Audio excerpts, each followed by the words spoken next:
Assalamualaikum warahmatullahi wabarakatuh. Jumpa lagi di channel Mamang Kita, channel yang akan selalu berbagi seputar alam dan manfaatnya. Oke teman-teman, di kesempatan video kali ini saya akan berbagi cara membuat atau meracik pupuk paduan beberapa bahan untuk cara membuahkan tanaman agar cepat berbunga dan berbuah lebat, berbuah banyak, dan tidak mudah rontok, lengket, mulus sampai panen untuk semua jenis tanaman ya teman-teman. Dan bahan-bahan yang akan digunakan ini bahannya itu ada air kelapa yang digunakan, lalu MSG ya teman-teman, dan buah kemiri yang digunakan ya teman-teman. Ketiga bahan ini saya akan racik terlebih dahulu sebelum menyempurkan dengan bahan utamanya nanti. MSG atau yang sering disebut micin dituangkan terlebih dahulu dengan air kelapa ya teman-teman, berukuran 1 liter yang digunakan.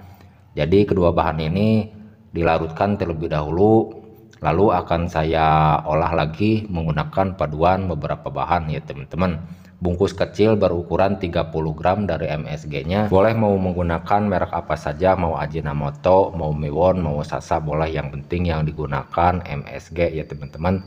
Berukuran 30 gram dijadikan satu terlebih dahulu dengan air kelapa berukuran 1 liter.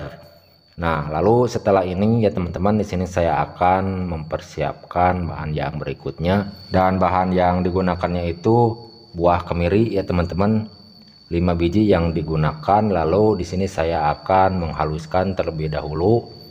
Dari kelima biji buah kemiri ini boleh menggunakan cara masing-masing ya teman-teman, bebas untuk cara menghaluskannya. Di sini saya menggunakan cara manual, menggunakan jublek atau lompang batu untuk cara menghaluskannya. Nah, jadi cara yang saya sampaikan sekarang ini cara membuat atau meracik pupuk untuk merawat tanaman, semua jenis tanaman agar cepat berbunga dan berbuah lebat dan tidak rontok, lengket, mulus sampai panen. Dan cara menggunakannya itu nanti kalau sudah selesai semua bahan dijadikan satu untuk dikocorkan ya teman-teman, disiramkan ke bagian akar, bukan untuk disepraikan melainkan untuk dikocorkan. Bagi teman-teman yang mempunyai tanaman apa saja itu jenisnya, sulit berbunga, sulit berbuah, tanaman kecil pendek, tambulapot maupun tanaman besar perkebunan ya teman-teman, mandul, sulit berbunga, sulit berbuah, bisa diatasi dengan cara seperti ini, paduan beberapa bahan agar cepat berbunga dan berbuah lebat. Nah, untuk selanjutnya persiapkan wadah ya teman-teman untuk menampung bahan-bahan yang akan digunakan, berukuran 2 liter muat air ya teman-teman. Tapi cara yang saya akan buat dari racikan pupuk ini berukuran 1 liter ya teman-teman. Lalu kita tuangkan tumbukan dari kelima biji buah kemirinya ke dalam wadah seperti ini. Dan usahakan harus benar-benar hancur lembut ya teman-teman dari buah kemirinya. Nah, sebelum saya melanjutkan ke langkah-langkah atau cara berikut, bagi teman-teman jika ada saran atau masukan dari isi video kali ini, silahkan tulis di kolom komentar untuk sharing-sharing meracik pupuk, membuat pupuk, dan pertanian. Silahkan tulis di kolom komentar untuk sharing-sharing sekitar alam dan manfaatnya. Oke, kita tuangkan ya teman-teman dari air kelapanya berukuran 1 liter yang sudah tercampur dengan MSG atau yang sering disebut mecin berukuran 30 gram. Bungkus kecil semuanya digunakan ya teman-teman. Murah meriah, harganya cuma 2000 perak rupiah. Kegunaan MSG untuk tanaman sangat baik ya teman-teman, selain menyuburkan, menguatkan batang beserta akar. Nah, keunggulan dari MSG itu bagus untuk merangsang pembungaan agar tanaman berbuah lebat, berbuah banyak. Apalagi kekuatannya ditopang dengan air kelapa berserta 5 biji buah kemiri ya teman-teman, sehingga nantinya nutrisinya tercukupi sehingga tidak mudah rontok, mulus sampai panen. Jangan bingung ya teman-teman jika mempunyai tanaman apa saja itu jenisnya, sulit berbunga, sulit berbuah, walaupun kunjung berbunga, kunjung berbuah selalu rontok, tanaman kecil pendek maupun tanaman besar perkebunan bisa diatasi dengan cara seperti ini. Tidak perlu menggunakan pupuk mahal-mahal, bikin saja mudah dan gampang, murah meriah, tapi kekuatannya mampu dengan pupuk yang mahal ya teman-teman. Nah, ini bahan yang terakhir yang digunakan campurannya M4 ya teman-teman. Ini adalah bakteri fermentasi, bahan organik fermentasi untuk menyuburkan, dan awas jangan sampai salah menggunakan M4-nya untuk pertanian, bukan untuk perikanan ya teman-teman. Ini adalah bakteri fermentasi yang berbentuk cairan yang ditidurkan, dan kita wajib untuk membangunkan dari bakteri dari dormannya ya teman-teman jika mau menggunakan dari M4 tersebut ini.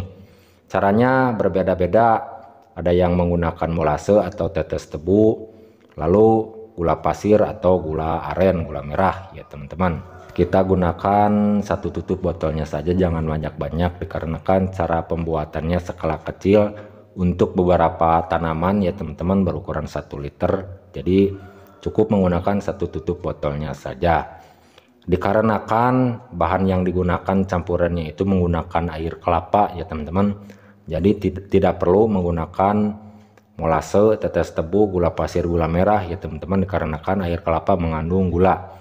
Jadi tidak perlu menggunakan bahan-bahan seperti itu, tinggal dikocorkan saja atau dituangkan saja menjadi satu seperti ini, dikarenakan sudah menggunakan air kelapa. Dari racikan berukuran 1 liter ini bisa disandingkan dengan air biasa, air bersih lagi ya teman-teman.